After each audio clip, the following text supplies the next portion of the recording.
No, male, male, male. Non riesco e non voglio neanche ricordare. C'è tanta paura. Sì, anche di andare giù a buttare l'immondizia. Ho paura di tutto. Paura di tutto. È ancora sotto shock la donna di 49 anni, vittima di una brutale aggressione avvenuta a 2 passi dall'ufficio postale di Resana.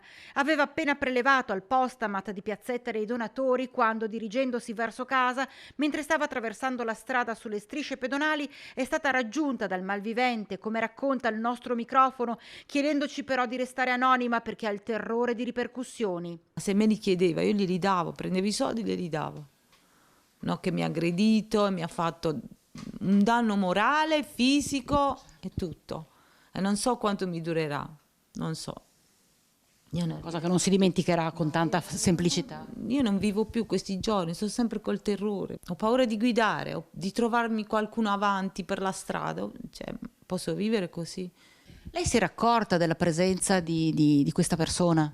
Sì, ho visto un uomo che era fermo, ma non gli ho dato importanza. Dopo, quando mi ha chiesto di fare una telefonata, io gli ho dato il telefono, gli stavo per dare il telefono e lui subito mi ha preso il volto, mi ha spruzzato lo spray agli occhi, peperoncino, mi ha dato uno schiaffo sul mento e l'orecchio e poi un calcio sulla pancia per lasciare la borsa.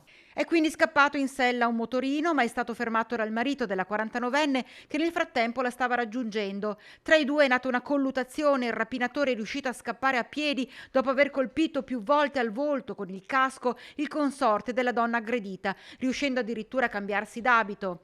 La sua fuga è durata poco perché i carabinieri l'hanno bloccato e arrestato non lontano dal luogo dell'aggressione.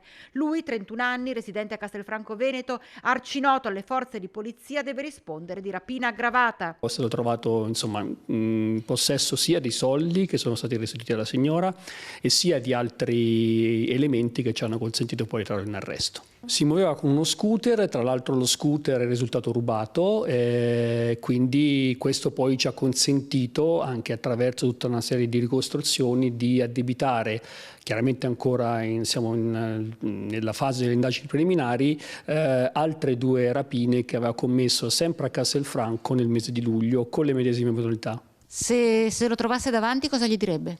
No, ma neanche mio marito non so cosa gli farebbe. Io no, avrei solo paura di nuovo, sì. Avrei paura, lo ammetto, sono una persona forte, però in questo caso io avrei paura. Sì, sì.